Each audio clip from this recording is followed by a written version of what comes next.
இந்த புத்தக வெளியீட்டு விழாவிற்கு சிறப்பிக்க வருகை தந்துள்ள முன்னாள் உச்சநீதிமன்ற நீதியரசர், இந்நாள் இந்திய மனித உரிமை ஆணையத்தின் தலைவரும் தமிழ் தாயின் தலைமகளுமான நீதியரசர் திரு ராமசுப்பிரமணியன் அவர்களுக்கும், மகாபாரத அம்மானை நூலை புத்தாக்கம் செய்துள்ள பேராசிரியர் திரு முரளி அரூபன் அவர்களுக்கும், புதுக்கல்லூரி முதல்வர் திரு அஸ்ரா ஷெரீப் அவர்களுக்கும், தமிழ்துறை தலைவர் திரு சையத் அபுதாஹி அவர்களுக்கும், துணை பேராசிரியர் ஹிதயத்துல்லா அவர்களுக்கும், திரு சுந்தரமூர்த்தி அவர்களுக்கும், வருகை தரு பேராசிரியர் திரு சாகுல் ஹமீத் அவர்களுக்கும், வரலாற்று ஆர்வலர் திரு அன்வர் அவர்களுக்கும், நாளை உலகை ஆள இருக்கின்ற மாணவ கண்மணிகளுக்கும், இங்கு வருகை தந்துள்ள அனைவருக்கும், பேராசிரியர் பெருமக்களுக்கும், நிர்வாகத்தினருக்கும் என் வணக்கத்தை தெரிவித்துக் கொள்கிறேன். 75 ஆண்டுகளுக்கு முன்பாக திரு ராஜாஜி அவர்களால் இந்த புது கல்லூரி துவக்கி வைக்கப்பட்டுள்ளது. மூதறிஞர் ராஜாஜி அவர்கள் மகாபாரதத்தை தமிழ் படுத்தி வியாசர் விருந்து என்ற நூலாக படைத்திருக்கிறார். அவர் ஆரம்பித்த இந்த புது கல்லூரியில் மகாபாரத அம்மானை நூலை அண்ணாவியார் அவர்களால் எழுதப்பட்டு முரளி அரூபன் அவர்களால் பதிப்பிக்கப்பட்டு சாகித்ய அகாடமியால் அச்சிடப்பட்ட இந்த நூல் இன்று வெளியிடப்பட்டுள்ளதில் மிக பொருத்தமும் மிக பெருமையும் வாய்ந்த ஒரு நிகழ்ச்சியாகும். இந்த நூலை வெளியிட இன்று நம்மிடையே முன்னாள் உச்ச நீதிமன்ற நீதியரசரும் இந்நாள் இந்திய மனித உரிமையியல் ஆணையத்தின் தலைவருமான நீதியரசர் திரு ராமசுப்பிரமணியன் அவர்கள் வருகை தந்துள்ளார்.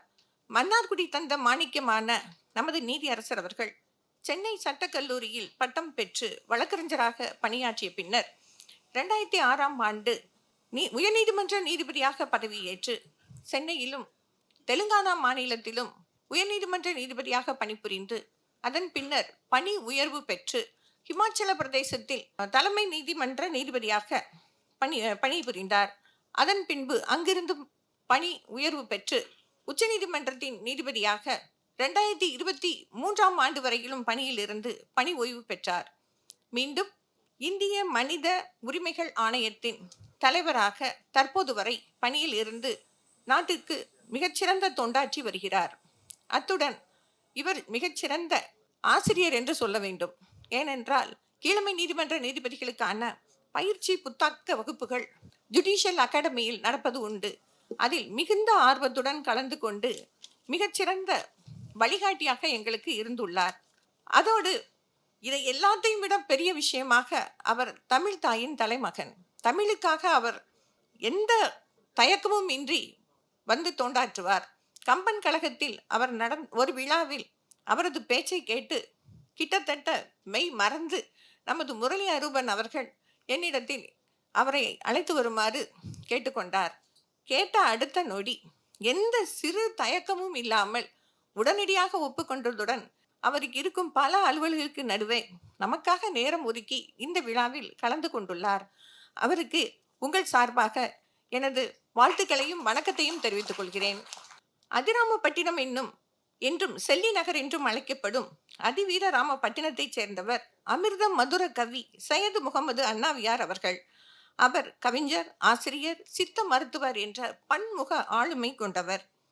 திரு அண்ணாவியார் அவர்கள் மிகச்சிறந்த மனித நேயமும் கொண்டவர். கதிர்வேலு உபாத்தியாயர் என்பவர் போட்டி மனப்பான்மையுடன் இருந்தார். அவரை அண்ணாவியார் தனது மனிதநேய பண்பால் மாற்றி தனது உயிர் நண்பராக மாற்றிவிட்டார்.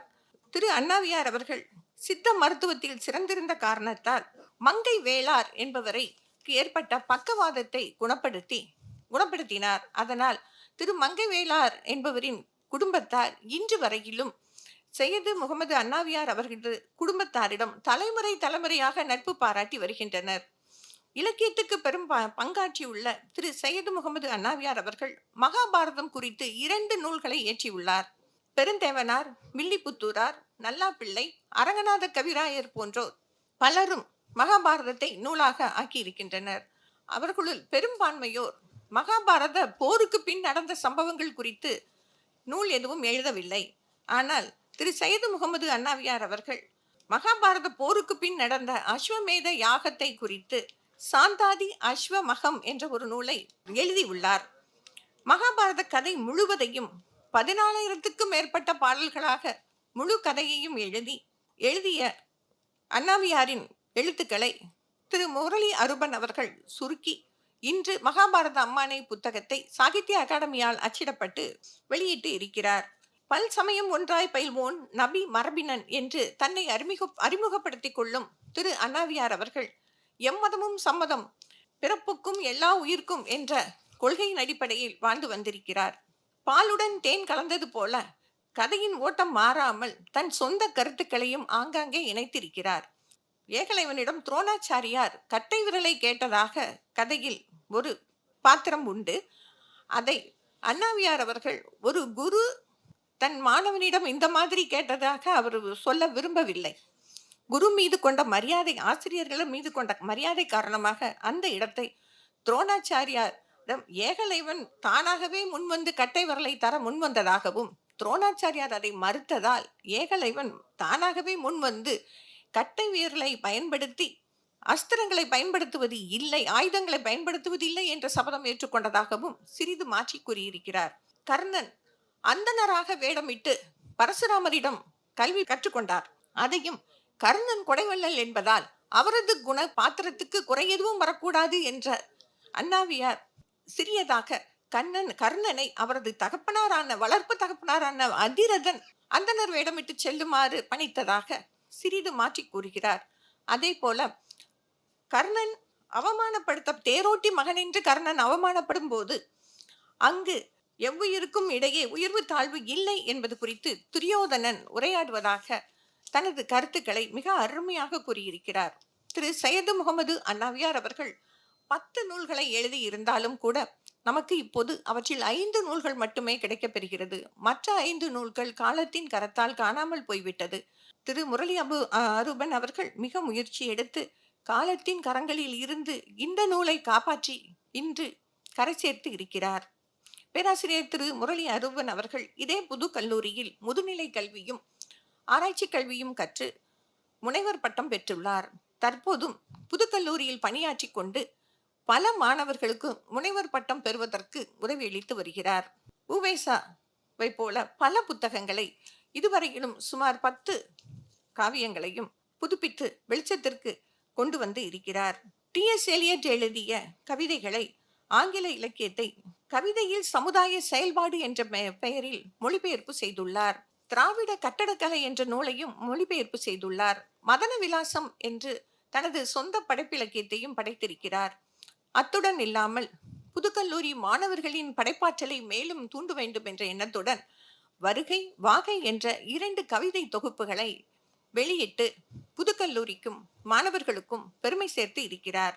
இந்த புதுக்கல்லூரியின் தமிழ் துறைக்கு உயிர் மூச்சாக இருந்து வருகிறார். தமிழ் கூறும் நல்லுலகத்தில் தமிழ் படித்து புத்தகங்களை வெளியிட்டுள்ள அந்த மாணவர்களுக்கு எனது மனமார்ந்த வாழ்த்துக்களை தெரிவித்துக் கொள்கிறேன். புதுக்கல்லூரி தமிழ்துறை மாணவர்களுக்கும் புதுக்கல்லூரியின் அனைத்து மாணவர்களுக்கும் பேராசிரியர்களுக்கும் புதுக்கல்லூரிக்கும் முனைவர் திரு முரளி அருபன் அவர்களுக்கும் எனது வாழ்த்துக்களையும் வணக்கத்தையும் தெரிவித்து வாய்ப்பளித்த அனைவருக்கும் நன்றி கூறி விடைபெறுகிறேன். நன்றி, வணக்கம். இந்த வீடியோ உங்களுக்கு பிடிச்சிருந்தா லைக் பண்ணுங்க, ஷேர் பண்ணுங்க, கமெண்ட் பண்ணுங்க.